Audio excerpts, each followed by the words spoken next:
하나님 말씀 민수기 17장 1절에서 13절 말씀입니다. 여호와께서 모세에게 말씀하여 이르시되 너는 이스라엘 자손에게 말하여 그들 중에서 각 조상의 가문을 따라 지팡이 하나씩을 취하되 곧 그들의 조상의 가문대로 그 모든 지휘관에게서 지팡이 12를 취하고 그 사람들의 이름을 각각 그 지팡이에 쓰되 레위의 지팡이에는 아론의 이름을 쓰라.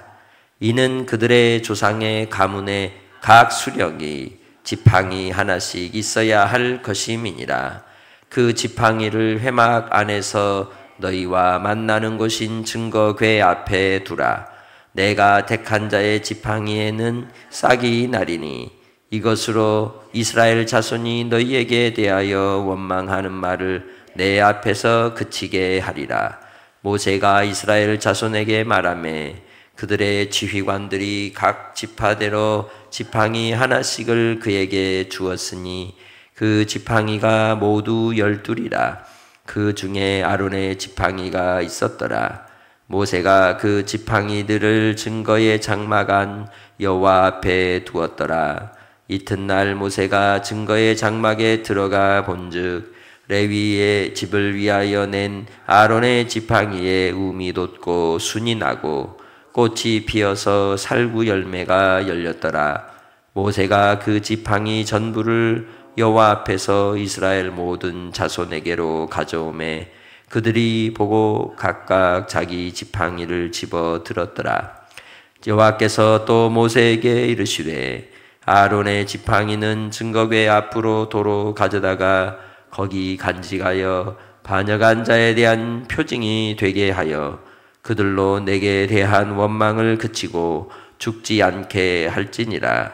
모세가 또 그같이 하되 여호와께서 자기에게 명령하신 대로 하였더라.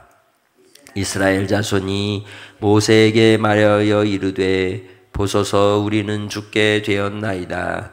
망하게 되었나이다. 다 망하게 되었나이다. 가까이 나아가는 자 곧 여호와의 성막에 가까이 나아가는 자마다 다 죽사오니 우리가 다 망하여야 하리이까. 아멘. 우리는 무엇으로 사는가? 신명기 8장 3절 말씀에 근거해서 우리가 생각해 보고 또 그 말씀을 인용하셨던 예수님의 40일 줄이시고 사단의 시험을 받을 때를 생각해 보면 사람은 먹고 사는 문제가 가장 큰 문제죠. 목구멍이 포도청이라 들어가는 게 없으면 사람은 눈에 뵈는 게 없게 되는 겁니다. 그만큼 살고 죽는 문제에 있어서 우리의 먹거리는 중요한 것이죠. 그러나 그것이 우리를 삶의 의미와 또 우리의 가는 길에 중요한 우선순위의 1번이 될 수는 없는 겁니다. 사람이 떡으로만 사는 것이 아니요 하나님의 입으로부터 나오는 모든 말씀으로 산다고 하셨던 것이죠. 이스라엘 백성들이 광야를 지날 때 하나님께서는 그들에게 먹을 것도 주셨습니다. 마실 것도 공급하셨습니다. 그리고 구름으로 뜨거운 햇빛을 가리워 주시기도 하셨습니다.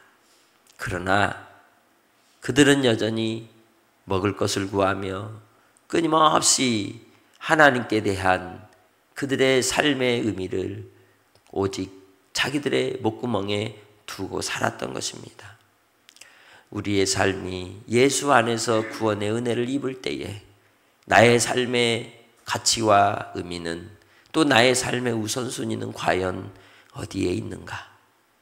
순간순간마다 우리는 많은 유혹을 받습니다.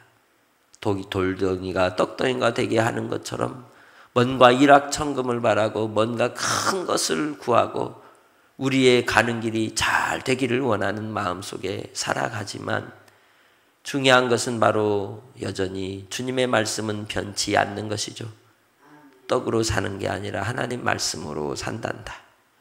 주의 말씀을 듣지 않고 그 말씀을 따르지 않으면 눈이 먼 자가 되어서 마치 낭떠러지 밑으로 추락하는 길을 가고 있는데도 알지 못하고 그 길에 맛있는 향과 맛있는 그 입맛에 따라서 죽음의 자리로 가고 있는지도 모르는 인생이 되고 만다는 겁니다.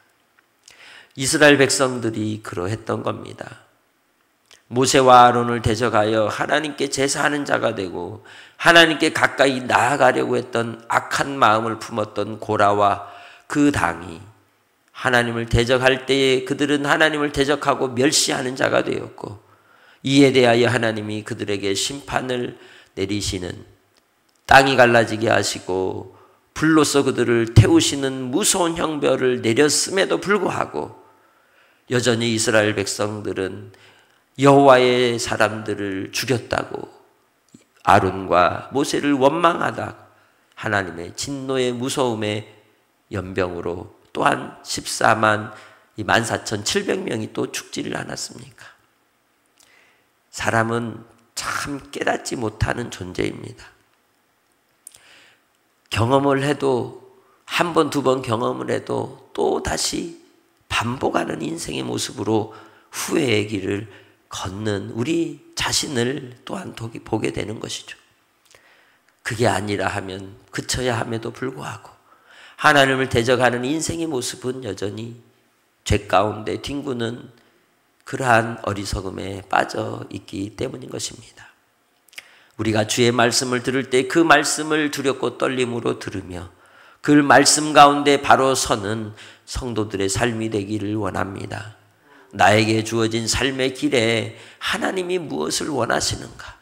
주님이 바라시는 그 뜻이 무엇인지 그 말씀에 귀 기울여 들으며 그 말씀의 길을 걸어가는 성도들이 되시기를 부탁을 드립니다. 하나님께서 그래서 이스라엘 백성들이 그 심판의 자리를 지나고 나서 나타나서 말씀하시는 내용이 모세와 아론을 통하여 12지파가 각각 그 지휘관들이 자기의 이름을 기록한 쓴 지팡이를 가지고 내오게 되면 레위 지파에는 아론의 이름을 써서 그 지팡이들을 12개를 증거궤 앞에 두게 하고 다음날 그 증거궤를 가지고 나올 때 하나님이 택한 그리고 하나님께서 세운 제사장의 가문이 누구인지를 확실하게 구별해 주시겠다고 말씀하신 겁니다. 구별되다고 하는 것은 무슨 의미가 있습니까? 하나님이 따로 떼어 두셨다는 의미인 것입니다. 이 많은 이 세상 사람들 가운데 예수를 믿게 하심으로 우리가 하나님께 따로 떼어 구별된 존재로 하나님은 우리를 택하신 겁니다.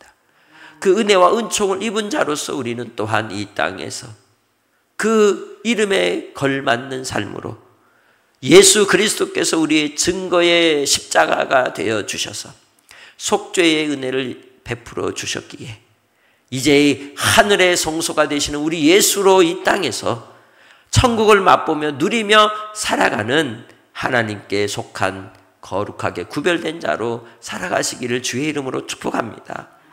우리의 이름이 구별된 자들이 된 것입니다. 예수 안에서 우리는 하나님의 택함을 입은 베드로전서 2장 9절에 말씀하듯 제사장 나라가 되고 하나님의 거룩한 백성이요 왕같은 제사장으로 이 땅에서 주의 뜻을 이루는 자로 살아가시기를 주의 이름으로 축복합니다. 나의 가는 길이 달라지는 겁니다. 나의 호흡하는 것이 달라지는 겁니다. 내가 보는 것이 예수 안에 있으면 달라지는 것입니다. 여전히 세상 가운데 똑같은 모습으로 사는 자가 아니라 똑같이 일을 하고 똑같이 수고하지만 그러나 마지막 때에 주님께로부터 데려감을 당하는 인생으로 영원한 하나님의 나라에 속한 자로 이 땅에서 살아가시기를 주의 이름으로 축복합니다. 그렇다면 나의 구하는 바도 또한 달라져야 한다는 것이죠. 하나님께서 이 12지팡이를 증거궤 앞에 두었을 때에 오직 아론의 지팡이에만 바로 싹이 나고 그리고 살구에 꽃이 피고 열매까지 맺었다고 말씀하고 있습니다. 하나님께서 이 세상 천지 만물을 창조하신 창조주이심을 보이실 뿐만 아니라 하나님께서 누구를 택하시고 누구를 세우셨는지 하나님의 죽고 주권으로 이루어진 것임을 보이고 있는 겁니다. 내가 원해서 하는 것이 아니라 내가 하겠다고 해서 하는 것이 아니라 하나님이 감동을 주실 뿐만 아니라 하나님이 택하심으로 부르셔서 세우실 때에 그 은혜로 말미암아 우리가 감당하는 사명자라는 것을 다시 바라보는 은혜가 여러분 안에 있으시기를 주의 이름으로 축복합니다. 하나님의 은혜 아래, 하나님의 주권 아래 우리가 살아간다는 것입니다. 그러기에 주의 말씀을 따라 우리의 한 걸음 한 걸음이 주님을 닮아가기 원합니다. 주의 뜻을 이루는 삶으로 살아가기 원합니다. 하나님의 기쁨이 되는 삶으로 나 자신을 드리며 살아가는 성도들이 되시기를 주의 이름으로 축복합니다. 하나님 앞에서 그 은혜와 은총을 입은 아론을 통하여 하나님이 우리를 택하실 때에도 내가 누구이기에, 내가 무엇이기에 하나님의 사랑을 입은 자가 되고 하나님의 은혜를 입은 자가 되었는가? 그것은 하나님의 전적인 은총인 줄 믿습니다. 나를 위하여 십자가에 죽으신 예수 그리스도, 그 십자가의 사랑으로 말미암아 우리에게 구원의 은혜를 베푸신 주님께서 생명의 길을 열어주심으로 이제 산 길로 들어간 주의 백성들은 예수님과 함께 우리의 정과 욕심을 십자가에 못 박고 예수로 사는 주의 백성들이 되시기를 주의 이름으로 부탁합니다. 이 지팡이를 집어들었을 때에 아론의 지팡이만 하나님의 살아계심의 증거가 나타나므로 이 지팡이를 증거궤 안에 넣어두게 하시고 모든 대적하는 자들에 대한 징표가 되게 하셨습니다. 예수님의 십자가는 믿는 자들에게는 구원의 표이지만 믿지 않는 자들에게는 멸망의 증거가 되는 겁니다. 높이 들려 올리신 예수님의 십자가, 그 십자가를 믿음으로 바라보는 자에게는 구원이지만 바라보지 않고 믿지 않는 자들에게는 멸망의 표시가 된다는 것을, 우리의 삶을 통하여 내가 살아가는 그 삶이 믿음으로 살아가는 삶을 통해 나를 보는 자들마다 또한 그들도 믿음의 자리에 들어오게 하되, 나를 통하여 예수를 믿지 않는 자들은 하나님의 심판이 있음을 드러내는 표징이 이제 나 자신이 되어야 한다는 겁니다. 그러기에 주님 안에서 우리가 믿음을 따라 이 땅의 삶을 통하여 하나님을 경외하고 섬기는 예수님의 제자로 살아가시기를 주의 이름으로 축복합니다. 말하는 것이나 행동하는 것이나 항상 예수의 이름으로 하고 그리고 죽게 하듯 함으로 하나님께로 말미암아 하나님의 그 빛을 비추는 주의 백성들이 되시기를 주의 이름으로 축복합니다. 이 일들을 통하여 모든 것을 드러내실 때에 하나님의 뜻하시는 바는 원망하지 않게 하려 하심이었던 겁니다. 하나님의 뜻을 온전히 따르도록 하기 위함이었던 겁니다. 그러나 그들이 그 이후로는 죄짓지 않았던가요? 여전히 불신하고 여전히 믿지 않는 태도로 끊임없이 살아간다는 거죠. 현실에서 찾아오는 불안함 때문입니다. 불안함이라고 하는 것에 속지 마시기 바랍니다. 불안함이 사로잡히면 모든 게 이루어지지 않는 일들조차도 끄집어다가 걱정하게 되는 겁니다. 주님 예수 안에서 우리는 예수 그리스도로 말미암아 주의 말씀을 붙들고 주님을 바라봄으로 참된 평강 가운데 담대한 믿음의 사람이 되시기를 주의 이름으로 축복합니다.